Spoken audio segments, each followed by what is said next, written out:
त्यांच्यामध्ये सारखी होते चालू असतात. आपली माणसं या युद्धात नाहक मारले जातात.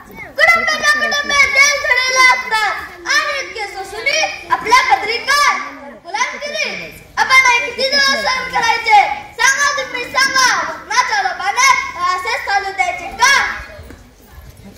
बोला बाळराजे बोला, आपला म्हणून सांगा आम्हाला. तुम्ही जे सांगाल ते करण्यासाठी आम्ही एका पायावर तयार आहोत. हो राजे, तुम्ही जे सांगाल ते आम्ही करू, आमचे प्राणही देऊ. कळलं ना? आपला मार्ग ठरला. आपल्या ध्येयासाठी सर्वांनी झटायचे, आपल्या ध्येयासाठी सर्वांनी खपायचे, आपले प्राणही द्यायला तयार व्हायचे. आपले ध्येय म्हणजे हिंदवी स्वराज्य, तुमचे माझे सर्वांचे. परक्यांची गुलामगिरी नको आता. उठा, या रायाला साक्षी ठेवून आता आपण स्वराज्य सांगण्यासाठी सर्वस्व अर्पण करणार. बोला